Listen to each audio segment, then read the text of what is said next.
Assalamualaikum warahmatullahi wabarakatuh. Halo teman-teman, kembali lagi bersama saya Tessa Jevina Damanik dengan NPM 204240063 pada mata kuliah Telaah Kurikulum dengan dosen pengampu Bapak Dr. Tio Gusti Satria, Magister Pendidikan.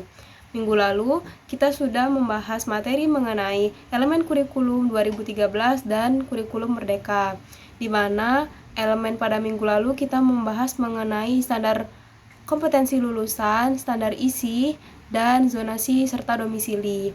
Nah, di pertemuan kali ini saya akan memaparkan materi mengenai standar proses dan standar penilaian yang ada di kurikulum 2013 dan kurikulum merdeka. Materi yang pertama itu mengenai standar proses. Jadi standar proses menurut Peraturan Menteri Pendidikan dan Kebudayaan Nomor 22 Tahun 2016 pada pasal 1 ayat 1 menyatakan bahwa standar proses adalah kriteria mengenai pelaksanaan pembelajaran pada satuan pendidikan dasar maupun satuan pendidikan dasar menengah untuk mencapai kompetensi lulusan.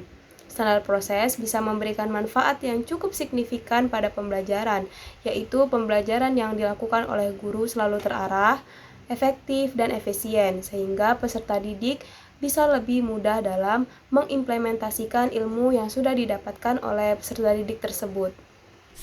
Masuk ke tujuan standar proses, yaitu yang pertama, memudahkan guru dalam membuat perencanaan di sekolah, baik perencanaan semester ataupun perencanaan tahunan. Yang kedua, memudahkan kepala sekolah dalam memantau keberhasilan proses pembelajaran di sekolah. Yang ketiga, itu mengarahkan proses belajar peserta didik agar mengacu pada tujuan akhir yang hendak dicapai, yaitu standar kompetensi lulusan. Sedangkan fungsi dari standar proses itu sendiri ada 4. Yang pertama itu mengendalikan proses pendidikan yang berjalan melalui pembelajaran. Yang kedua, meningkatkan mutu dan kualitas pendidikan. Yang ketiga, sebagai alat mencapai program yang telah direncanakan oleh tiap instansi pendidikan. Dan yang keempat itu menjadi acuan bagi guru untuk merencanakan, membuat, dan mengimplementasikan program-programnya. Kita masuk ke standar penilaian, di mana menurut Peraturan Menteri Pendidikan dan Kebudayaan Nomor 23 Tahun 2016, standar penilaian adalah kriteria mengenai lingkup, tujuan, manfaat, prinsip, mekanisme, prosedur, dan instrumen penilaian hasil belajar peserta didik yang digunakan sebagai dasar dalam penilaian hasil belajar peserta didik pada pendidikan dasar dan menengah. Manfaat adanya standar penilaian itu adalah pendidik bisa memantau perkembangan peserta didik baik dari aspek sikap, pengetahuan, maupun dari keterampilan. Selanjutnya ada tujuan dari standar penilaian, yaitu menciptakan proses penilaian yang mengarah pada tercapainya standar kompetensi lulusan. Sedangkan fungsi dari standar penilaian itu ada 3. Yang pertama, sebagai acuan atau pedoman untuk tenaga pendidik dalam menjalankan penilaian pembelajaran peserta didik. Yang kedua, itu menciptakan penilaian pembelajaran yang transparan, sistematis, dan komprehensif. Yang ketiga, menjadi acuan dalam menjalankan prinsip-prinsip penilaian. Masuk ke standar proses pada kurikulum 2013, di mana pada perencanaan pembelajaran standar proses kurikulum 2013 ini diwujudkan dalam bentuk silabus dan RPP yang memuat tujuan pembelajaran, materi yang akan disampaikan, metode yang digunakan, serta cara penilaian. Kemudian ada pelaksanaan pembelajaran, di mana siswa diajak aktif melalui kegiatan mengamati, menanya, mencoba, menalar, dan mengkomunikasikan sehingga siswa itu terlibat langsung dalam proses menemukan pengetahuan. Kemudian, penilaian pembelajaran pada standar proses kurikulum 2013 sendiri itu dilakukan secara autentik dengan memperhatikan aspek sikap, pengetahuan, keterampilan dengan teknik seperti observasi, tes, maupun penugasan. Nah, kemudian pengawasan pembelajaran pada standar proses kurikulum 2013 ini itu dilakukan melalui kegiatan supervisi dan evaluasi. Tujuannya adalah untuk meningkatkan kualitas pembelajaran dan membantu guru untuk mengembangkan potensinya. Kita masuk ke standar penilaian kurikulum 2013. Itu yang pertama, karakteristik penilaian, di mana pada kurikulum 2013 ini Karakteristik penilaiannya bersifat autentik, di mana guru menilai kemampuan siswa secara nyata dan dilakukan secara berkesinambungan, tidak hanya sekali tetapi terus-menerus selama proses pembelajaran berlangsung. Kemudian ada pun aspek yang dinilai pada standar penilaian ini, di mana aspek yang pertama itu berkaitan dengan perilaku dan nilai-nilai siswa. Kedua, aspek pengetahuan yang berhubungan dengan pemahaman materi. Dan yang ketiga itu ada aspek keterampilan yang menunjukkan kemampuan siswa dalam menerapkan pengetahuan yang dimiliki.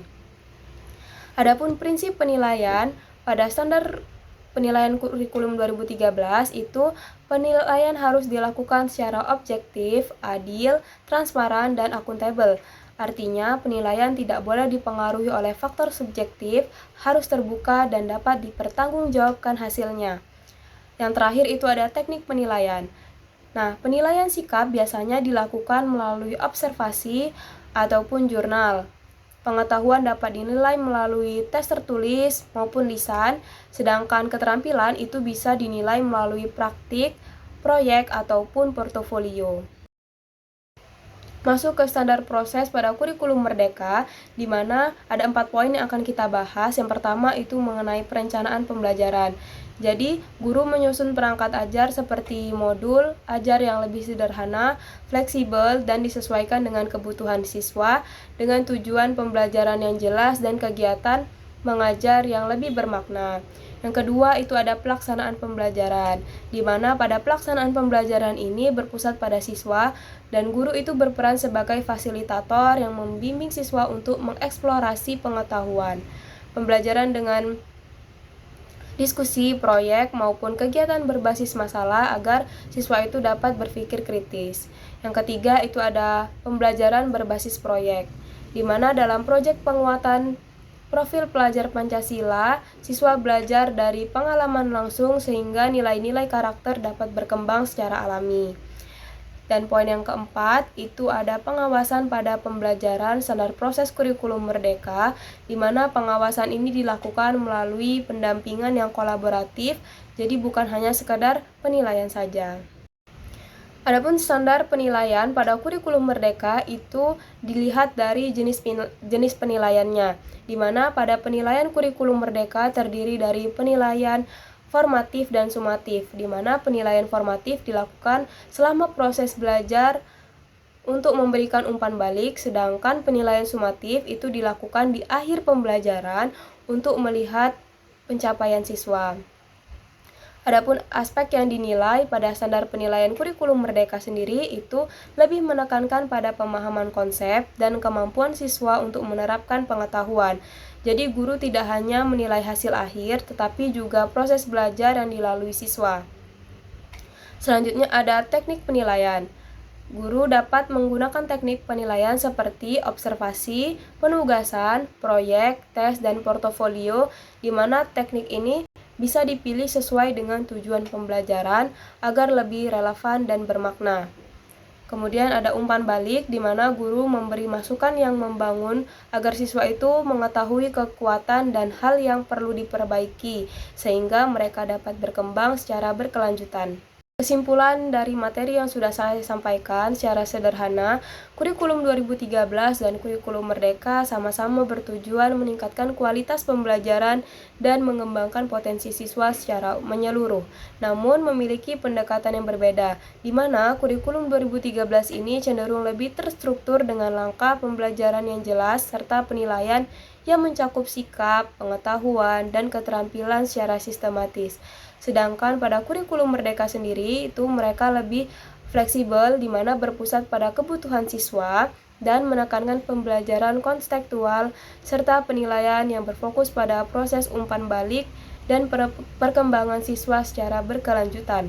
Mungkin itu saja materi yang dapat saya sampaikan. Jika ada salah kata ataupun ada penyampaian materi yang mungkin sulit dipahami, saya mohon maaf, kepada Allah saya mohon ampun. Saya akhiri, wassalamualaikum warahmatullahi wabarakatuh. Sampai jumpa di pertemuan selanjutnya.